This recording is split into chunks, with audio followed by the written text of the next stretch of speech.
ஓம் நம சிவாய. அன்பான நேயர்களே வணக்கம். இன்றைய காணொளியில் நாம் பார்க்க போவது நட்சத்திர மண்டல வரிசையில் 18வதாக வரக்கூடிய கேட்டை நட்சத்திரம் பற்றிய வாழ்க்கை, பொருளாதாரம் மற்றும் தொழில்முறை மேன்மைகள் பற்றிய சிறு குறிப்பு. கேட்டை நட்சத்திரம் விருச்சக ராசியில் வரும் இரண்டாவது முழுமையான நட்சத்திரம். முதலாவது அனுச நட்சத்திரமாகும். இந்த கேட்டை இரண்டாவது முழுமையான நட்சத்திரம். புதனை அதிபதியாக கொண்ட நட்சத்திரம். விருச்சக ராசியானது காலபுருஷ தத்துவப்படி 8ஆம் வீடாக வரும். அதில் கேட்டை மூன்றாவது நட்சத்திரமாகும். பொதுவாக ஒரு பழமொழி உண்டு. கேட்டை நட்சத்திரத்தில் பிறந்தவர்கள் கோட்டையை ஆள்வார்கள், கேட்டை கோட்டை கட்டும் என்பர்.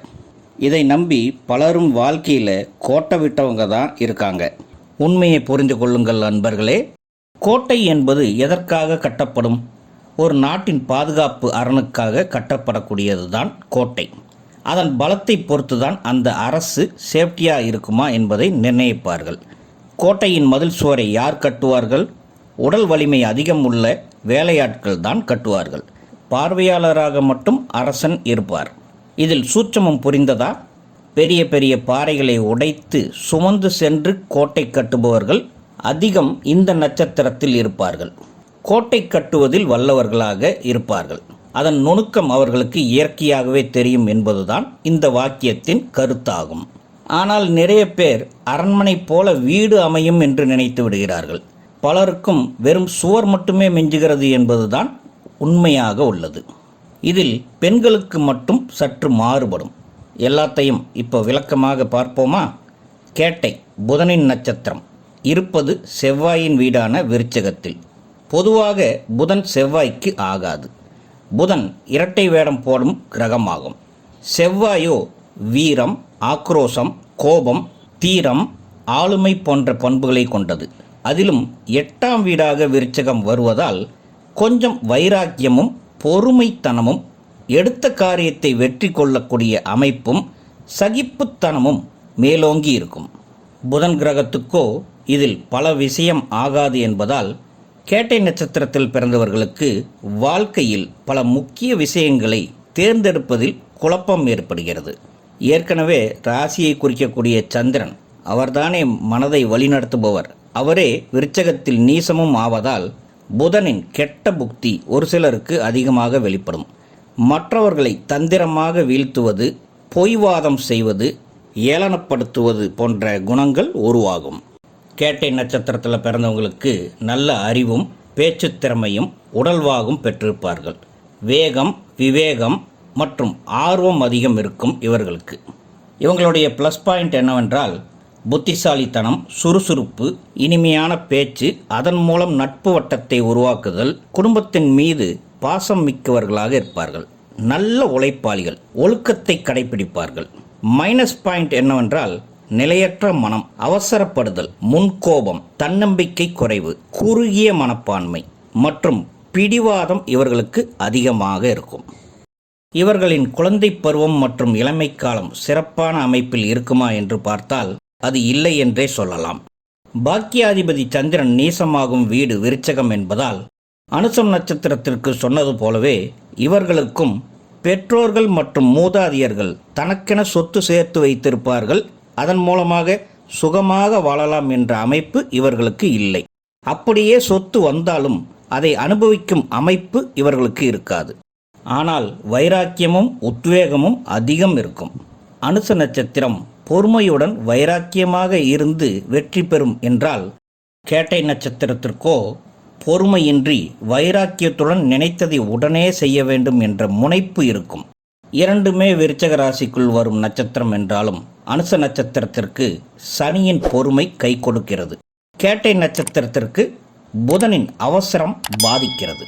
கேட்டையில் பிறந்தவர்கள் பொறுமையும் நிதானமும் கடைபிடிப்பது மிக முக்கியமாகும்.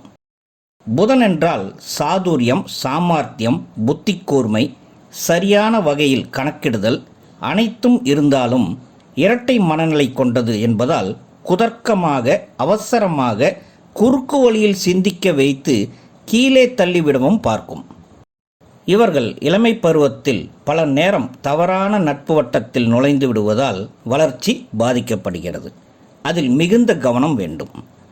ஆரம்பகால படிப்பின் போது இவர்களுக்கு புதன் தசாதான் நடக்கும். பிறக்கும் போதே புதன் தசையில் பிறப்பார்கள்.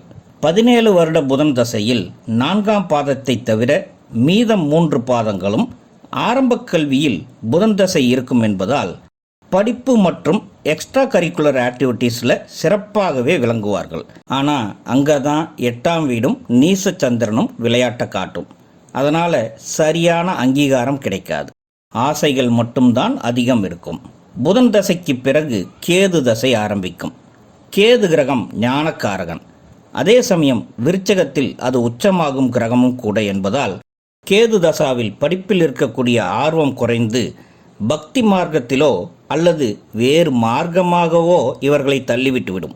குழந்தை பருவத்தில் இவர்களுக்கு என்ன செய்வது என்ற குழப்பம் ஏற்படும். அதோடு படிப்பில் ஸ்கூல் மாறி மாறி படிப்பது, ஹாஸ்டலில் தங்கி படிப்பது, குடும்பத்தை பிரிந்து வெளியூர் சென்று படிப்பது போன்ற விஷயங்களுக்குள் இந்த கேது தள்ளிவிடும். எதிர்பார்த்த விஷயம் கிடைக்காமல் ஏங்க வைக்கும். அடுத்து வரக்கூடியது சுக்கிர மகாதசை. 20 வருடங்கள் இருக்கும். சுக்கிரன் சுபத்துவமான ஒரு கிரகம். ராசிக்கு 7ஆம் வீட்டிற்கும் 12ஆம் வீட்டிற்கும் அதிபதி ஆவார். இந்த காலம்தான் கேட்டைக்கு ஒரு முக்கியமான காலமாகும்.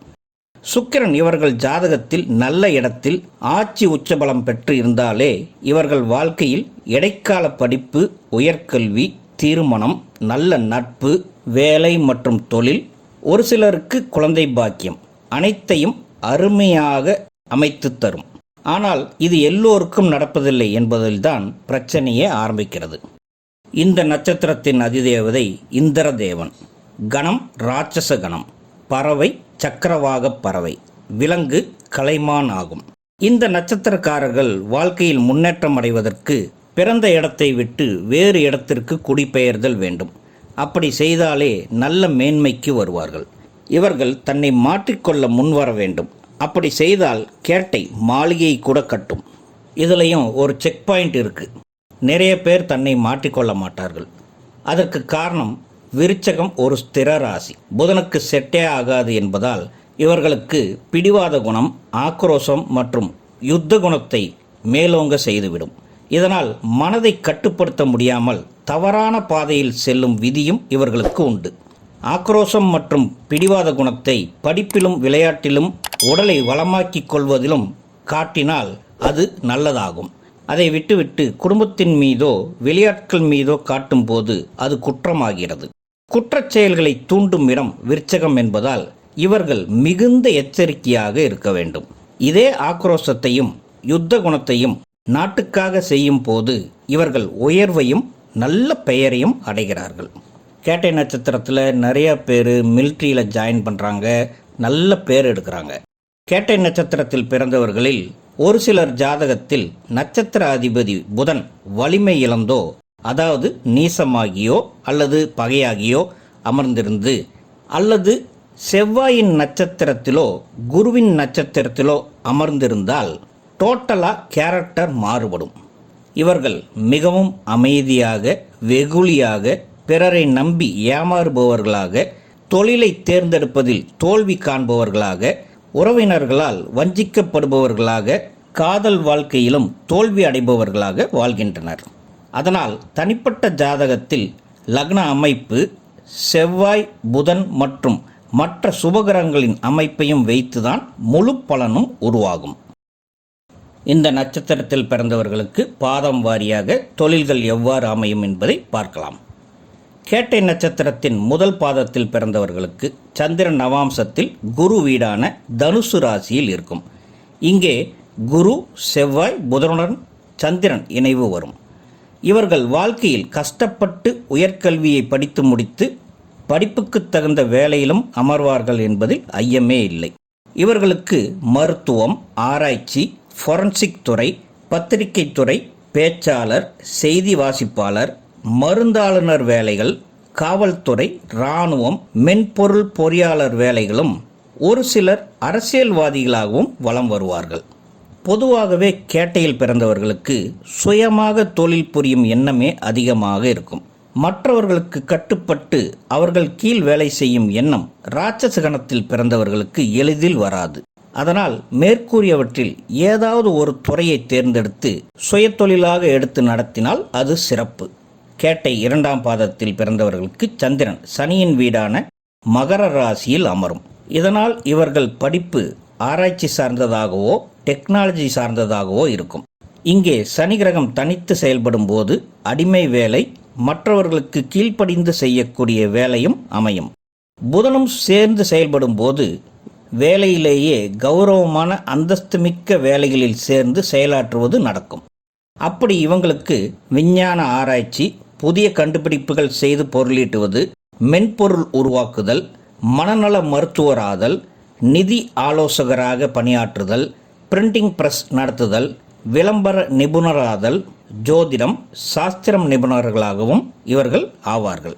தினசரி வியாபாரிகளாக நடைபாதை வியாபாரம் செய்தல், சந்தையில் கடை நடத்துதல், உணவகம் நடத்துதலும் இவர்களுக்கு கைகூடி வரும்.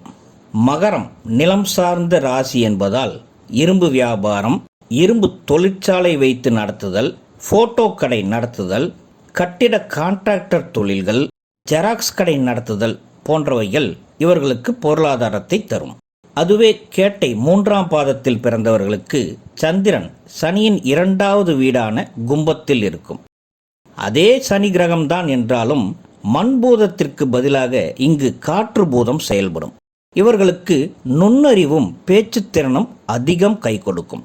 அதனால் ஆசிரியர், ஆலோசகர், விற்பனை பிரதிநிதிகளாக, பேச்சாளர்களாக, வர்ணனையாளர்களாக, செய்தி வாசிப்பாளர்களாக, வழக்கறிஞர்களாக, ஏலக்கடை நடத்துபவர்களாக, கூவி கூவி விற்பனை செய்யக்கூடிய விற்பனையாளர்களான வேலைகளும், ஆராய்ச்சி மற்றும் மருத்துவம் சார்ந்த வேலைகளிலும், ஆன்மீக துறைகளிலும் இவர்கள் சிறந்து விளங்குவார்கள். கேட்டை 4ஆம் பாதத்தில் பிறந்தவர்களுக்கு சந்திரன் நவாம்சத்தில் குருவின் மற்றொரு வீடான மீனத்தில் அமர்வார். இந்த 4ஆம் பாதத்தில் பிறந்தவர்களுக்கு முதலாவதாக வரும் புதன் தசையானது மிக குறுகிய காலமே வரும். அடுத்து வரும் கேது தசையும் குழந்தை பருவத்திலேயே முடிந்து இவர்களுக்கு எந்த பாதிப்பும் இல்லாமல் அதற்கடுத்து வரக்கூடிய சுக்கிர தசைக்குள் நுழைவார்கள். இங்கு சுக்கிரன் நின்ற நிலையின் சுபத்துவத்தை பொறுத்து இவர்கள் உயர்நிலையை பெறும் யோகியதை அதிகமாகும். இவர்கள் ஒழுக்கத்தை அதிகம் கடைபிடிப்பார்கள். அன்பும் கனிவும் கொண்டவர்களாக இருப்பார்கள். இவர்களுக்கு குருவின் ஆற்றல் இருக்கும் என்பதால் குரு சார்ந்த தொழில்களான கல்வி நிலையம் நடத்துதல், லைப்ரரி நடத்துதல், புத்தகம் உருவாக்குதல், ஆசிரியர் பணி செய்தல், ஆன்மீக ஈடுபாடுகள், ஜோதிடம், ஆயுர்வேதம் போன்ற தொழில்கள் கைவரும். மீனத்தில் சுக்கிரன் உச்சமாகும் என்பதால் இவர்களுக்கு கலைநுட்ப விஷயங்களான நடிப்பு, மாடலிங் செய்தல், ஆடை வடிவமைத்தல், இன்டீரியர் டெக்கரேஷன் செய்தல், ஈவெண்ட் மேனேஜ்மெண்ட் செய்தல், பத்திரிகை நடத்துதல், சினிமாக்களுக்கு கிராபிக்ஸ், விஎஃப்எக்ஸ் டிசைனிங் செய்து கொடுத்தல், இசையில் உள்ள அனைத்து விஷயங்களும், அதோடு ஒப்பனையாளர்களாகவும் இவர்கள் பல துறைகளில் சிறந்து விளங்குவார்கள். வெளிநாட்டிற்கு சென்றும் சிறப்பாக தொழில் புரிவார்கள். கேட்டை நட்சத்திரம் ராட்சச கணம் என்பதால் வாழ்க்கையில் மேன்மை பெற குழந்தை பருவத்தில் இருந்தே அவர்களை சரியாக டியூன் பண்ணிக்கிட்டே வரணும்.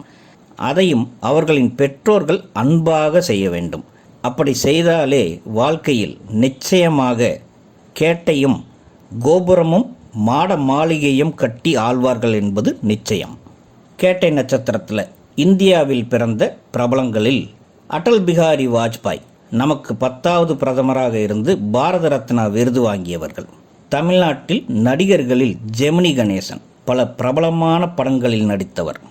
பீகாரின் சீஃப் மினிஸ்டராக இருந்த நிதிஷ்குமார் அவர்களும், தற்போது காங்கிரஸ் தலைவராக இருக்கக்கூடிய ராகுல் காந்தியும் என்று சொல்லிக்கொண்டே போகலாம். இவர்களை போன்று கேட்டை நட்சத்திரத்தில் பிறந்த நீங்களும் பெரிய சாதனையாளர்களாக வாழ்க்கையில் மேன்மை அடைவது நிச்சயமாகும்.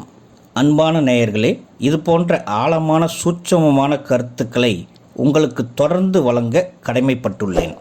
சேனலை புதுசாக பார்க்குறவங்க சப்ஸ்கிரைப் பண்ணிக்கோங்க. உங்களுக்கு தெரிந்த நண்பர்கள் யாராவது கேட்டை நட்சத்திரத்தில் பிறந்திருந்தால் அவர்களுக்கு ஷேர் பண்ணுங்கள். உங்களுடைய மேலான கருத்துக்களை கமெண்ட்ஸில் பதிவிடுங்க. உங்களின் ஆதரவு என்னை மென்மேலும் ஊக்குவிக்கும். நன்றிகள் பல. வாழ்க வளமுடன். ஓம் நம சிவாய.